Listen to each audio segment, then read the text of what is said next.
Welcome back, friends, enemies, and frenemies.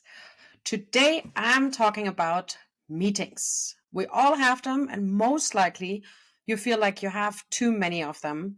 So I'm going to speak a bit about how to make meetings great again. The key aspects of having meetings that are efficient and productive instead of having meetings just to have meetings.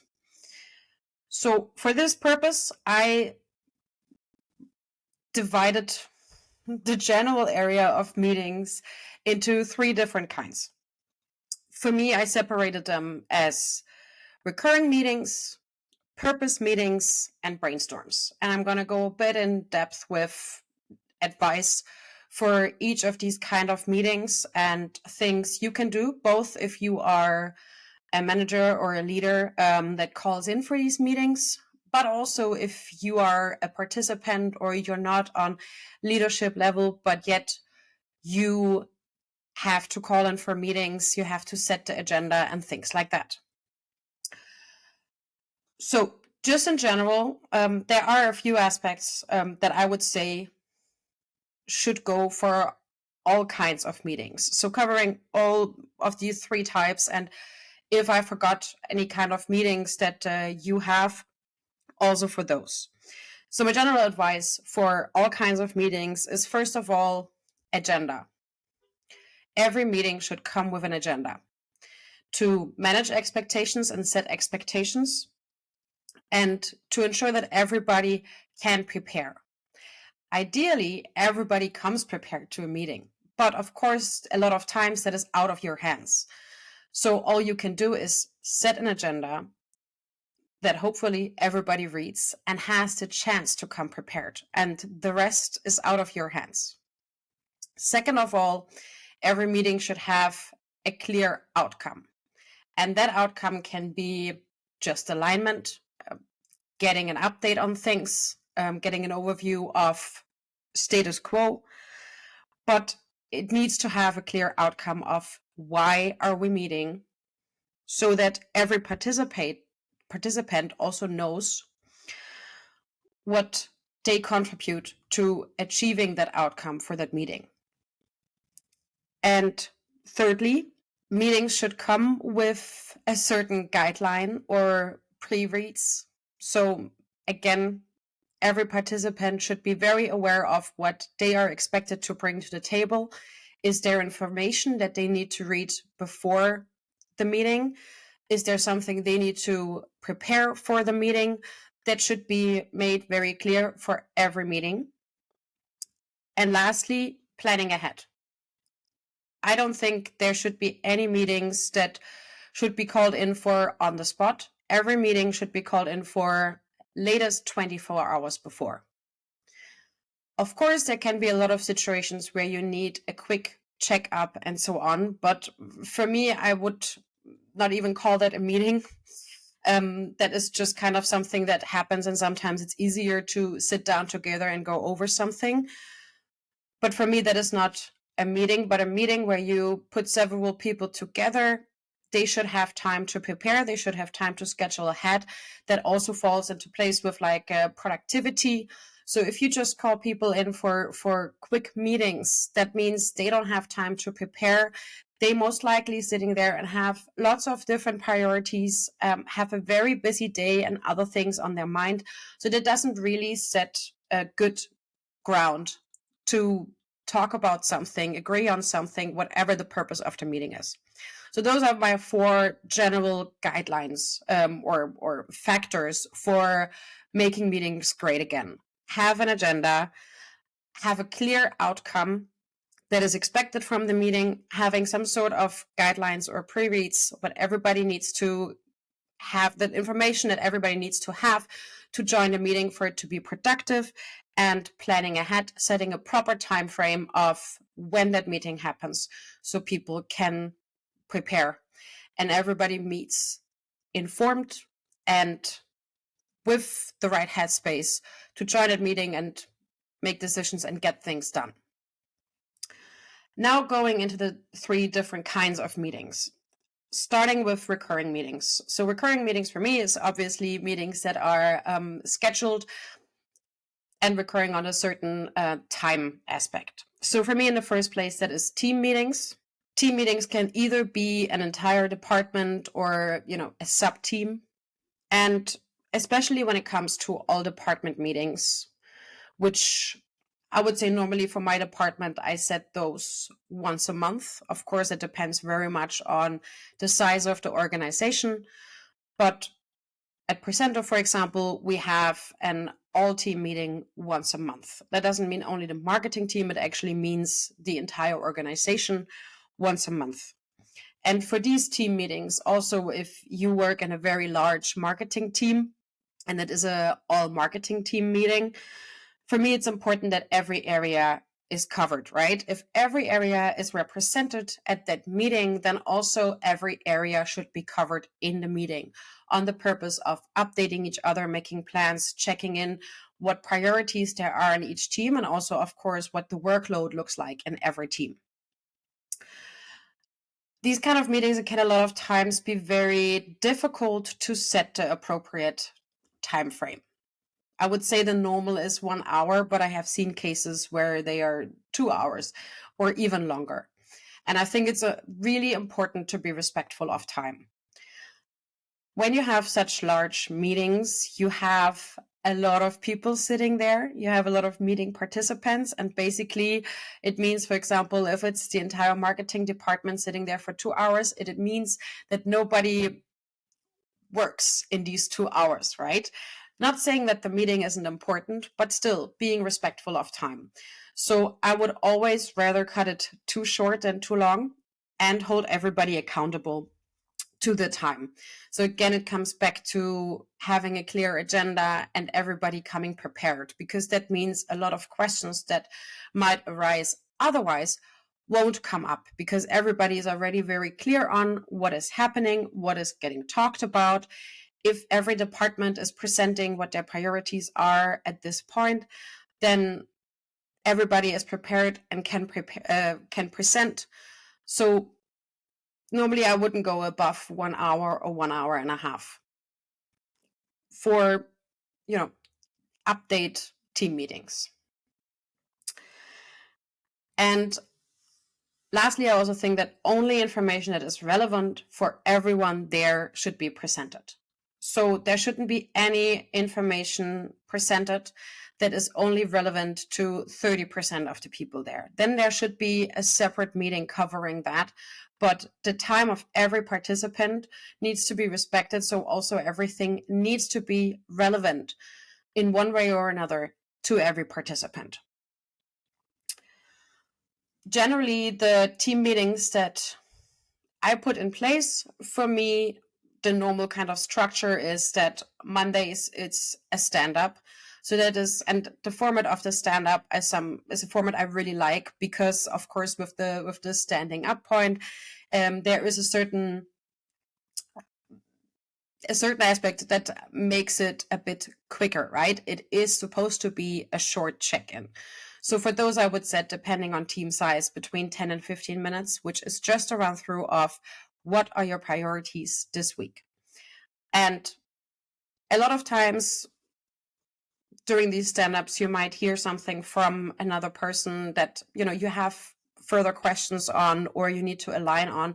And then it is a great moment to grab them afterwards and say, hey, I just have questions about that. Or maybe there's already a meeting structure in place to follow up on that. So there is another format in which you can ask these questions. But it's generally, for me, I like that format to have a good overview of what is going on everywhere, and to have an outline of, okay, so these and these things are up, or these deadlines need to be pushed, priorities maybe have changed. So it's just a very good, quick way to align and stay updated.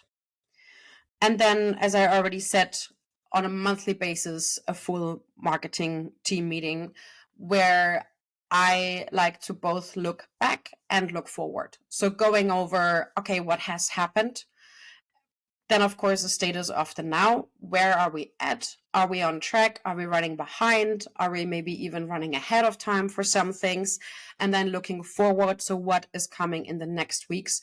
What are the deadlines, projects, and so on in the next weeks? The second subtype of meetings I have marked under recurring meetings is status meetings. So basically just update meetings for projects, for example, can also be performance updates or things like that. There I find it incredibly important to focus on what is relevant at this point. So for me, status meetings is not about looking back too much. It is about where are we at right now? What needs to happen right now? And how can we make it happen? So really focusing in on the now and what needs to happen to achieve the goal. And then looking at what comes next. And for these status meetings, I feel like they tend to get very big and get a lot of participants. So also there, it's really important to be very aware of who should be part of that status meeting. So who benefits from knowing the status? And the bigger the group is, of course, the more you should focus on the now and the what needs to happen. What is expected of every participant to achieve the goal? And lastly, also under recurring meetings, I have one-on-ones. So one-on-ones for me both cover one-on-ones with my team and the people that report to me, but I also have one-on-ones with our CEO, for example, on a weekly basis. So one-on-ones for me normally are either on a weekly or a bi-weekly basis.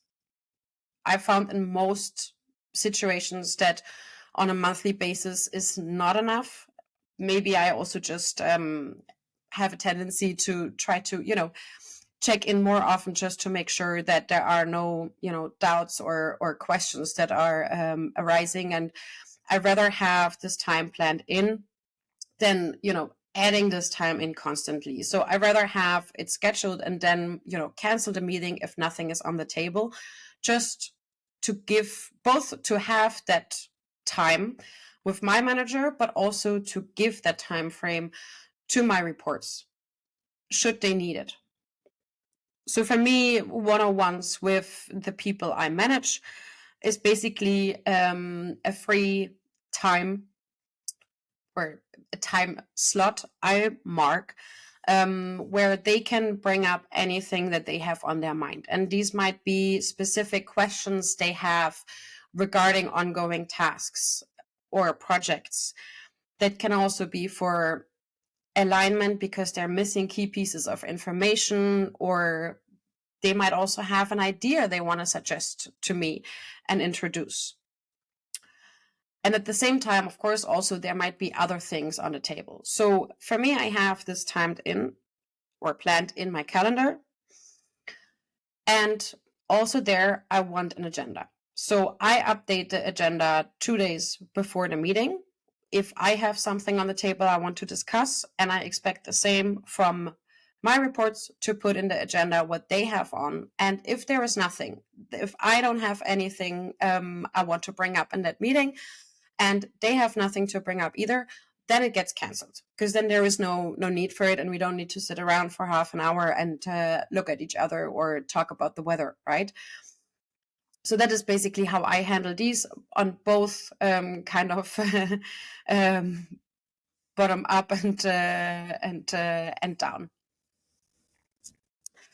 Now coming to the second kind of meetings, and this is what I call purpose meetings. So meaning these meetings have a specific purpose, either for planning, for starting a project, to get approval, for budgeting, can be any of these kinds. I would call purpose meeting because it's about a specific activity, a specific project.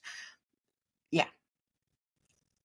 So firstly, choose participants wisely. Obviously, that goes for all meetings, but especially for these kind of meetings, choose who joins these meetings very wisely, because the bigger the group is, the more general the conversation is going to be. So if you have something specific that needs to be done or decided on during this meeting, if you have a lot of stakeholders because you're thinking, oh, it might be good if this person joins as well, and that person could benefit of it as well, then just be aware that the conversation is going to be a very general one, and most likely you're going to have to spend time updating people on what has happened up to now, or even trying to communicate why this is a priority, why this is important, and all of these things, which is most likely not time you want to spend in a larger group. So I would also there suggest to rather keep the group smaller. You can always involve people in a different way than just via meetings. And if people aren't aware of why that meeting or that project or task you're working on is important and has a high priority, then most likely they might be a decision maker, but it might not be a high priority for them. So then they might not need to be part of that meeting. And then choose participants based on the goal of the meeting. If the goal of the meeting is to get approval for a project, a campaign, whatever it is, then only invite the people that have the decision-making power to approve it.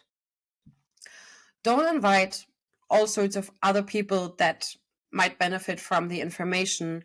Nope, only the ones that actually give approval, because this is what you expect from this meeting. You don't expect from this meeting to give a brief on the task, project, campaign, whatever you're working on. It's already set. You want to get it approved to get it started. If the goal of the meeting is to plan something, for example, create a marketing plan for the next year, then only invite people that are involved in the planning process. Normally, people that are executing on the plan should first get involved later. That, of course, depends on how widespread that plan is, and there are all sorts of different scenarios in it.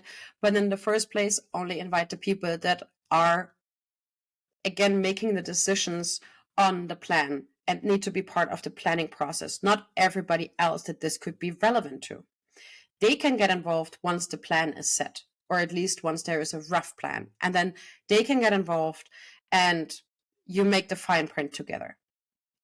But for the planning purpose itself, it is only the people that can and should plan.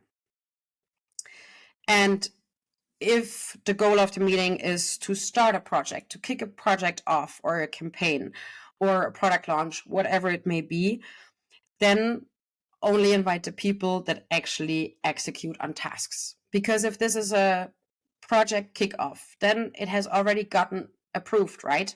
So then you should only kick it off with the people that have tasks and need to execute it at this time. Everybody else can get updated in a different format, can get involved or invited to an update meeting once it has kicked off to hear about it, whatever the way is you handle this in your organization. But for the kickoff, it doesn't need the decision makers that might not actually be involved in executing tasks, only the people that have tasks and something going on in this project right now. So next to choosing participants wisely, for me, for purpose meetings and to have them be productive and efficient, it's also important to share tasks and responsibilities beforehand. Normally, that is not something that should happen during the meeting. That is something that should already be set beforehand. So already in the meeting invitation, make clear what is expected of each person. And outline a specific agenda and stick to it. Especially if you are cutting the meeting time rather short, which of course is great because you're being respectful of time.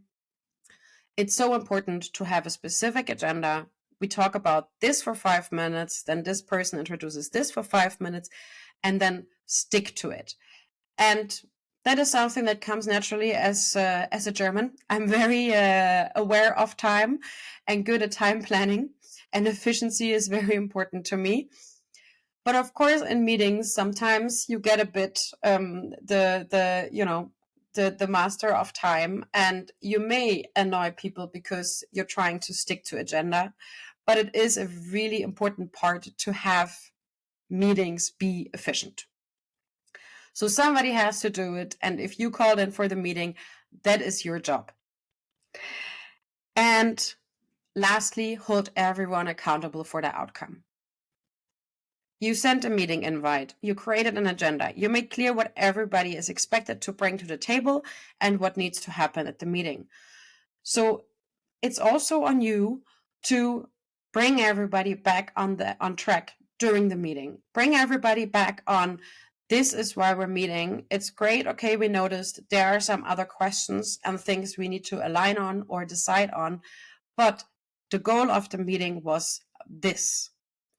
So continuously bringing people back to that so you actually achieve that goal, because else it gets pushed and pushed further out, right?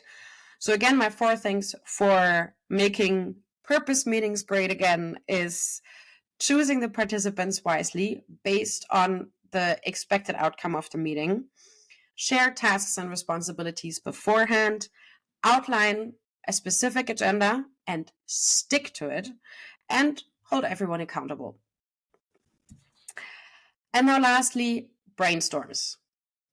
Brainstorms are obviously a bit more loose and fun meetings, but brainstorms need a goal and an outcome as well. Else, you're just a group of people sitting around having fun and creativity is floating. And that is fantastic and can be very motivating, but then it might not lead anywhere, right? So also specifically for brainstorms, you need to have a goal of what do we want to achieve with this brainstorm. Because most likely the goal is not, let's just have a big collection of cool ideas or of cool product names. Most likely there is a higher goal in or expected outcome in why you're having a brainstorm. For me, it always first starts with a problem statement. And that is something that doesn't need to be part of the brainstorm as such, but that is setting the foundation for the brainstorm. One example from me is, one point we had a brainstorm where the problem statement was basically, today we have a clear understanding of our demand generation best practices, but we want to be more innovative. So the brainstorm was around what are other activities or campaign ideas we can do to think out of the box? What are all of our crazy thinking out of the box ideas to innovate? And then we actually broke that problem statement down more to say we want to not only be more innovative, but we want to do more tests. So we outlined ideas of the things we want to test. And depending on what you expect or what your outcome you expect from the brainstorm is, find the best brainstorm technique. I mean, there are so many different techniques on how you can brainstorm, and that depends also very much on what group of people is brainstorming, right? If you have 20 people or if you're a team of 3 people brainstorming. But it definitely makes sense to beforehand actually read up on what are different ideas for brainstorms and then choose the one that fits your purpose best. Also, one thing to keep in mind is different personality types. So there might be people that are more comfortable with, stepping in front of a big group and explaining their crazy ideas they have or innovative ideas, and some others are not. So it also is really important to consider that and to think about, okay, what are the different personality types we have in the group? And what is a brainstorm technique that fits these kind of personalities we have, so everybody can also bring their ideas forward? Because of course, if there is a feeling of safety, that also means actually that the quality of the ideas and whatever you're brainstorming you get out of it is going to be higher if it feels like a safe space. So also thinking about how can we create a safe space. And sometimes it can actually be leaving the office and doing this exercise in a park or somewhere else. So there are a few other aspects I would consider to have a great brainstorm. And then when you have chosen a brainstorm technique, bring the people back to the original goal continuously, and also plan ahead for that. So once you have chosen, okay, what are we going to do to brainstorm? So, of course, it can be the good old everybody is writing ideas on Post-its, then we throw them all on a board, and then we go over them. But what comes after that? Then you just have this big collection of ideas. What comes after that? What do you want to do with that? Do you want to rank these? Do you want to choose 3 and then create more ideas based on the top 3? So it's important to continuously throughout the brainstorm bring people back to the original goal, because these things can go off track really fast, and constantly kind of guide people to the outcome, right? So you actually get out of the brainstorm what you want, because it's incredibly motivating, at least for me, to have everybody be creative and innovative and throw out ideas. But is that really all you wanted? Or is it actually a list of these are the first 3 A/B tests we want to do in the next quarter? Because then you're going to have to focus people again and go, okay, there are all of these other cool ideas out there as well, but let's come back to this and let's go closer to the goal and the target of this. And important for that is also the question, how do you focus people during the brainstorm? When things go wild, how do you bring them back? And these are things you should consider beforehand when you're planning a brainstorm. Both, what is the brainstorm technique? How can I make everybody feel safe to bring their ideas and raise their ideas and thoughts? And how can I focus people and bring them back to the actual topic so they don't get lost in mapping out crazy ideas, right? But so you can recenter. Because a lot of times when the creativity is just flowing, lots of other ideas arise of what else you could do and what else you could do, and the more and the more. And instead of actually focusing in is what you most likely wanted, it gets broader and broader, and all of a sudden there is side chatter and side ideas. And it's of course nice that there is a lighter atmosphere, but stay laser focused. Somebody needs to stay laser focused and in a brainstorm so you get the outcome you wanted. So those were my tips on how to make meetings great again.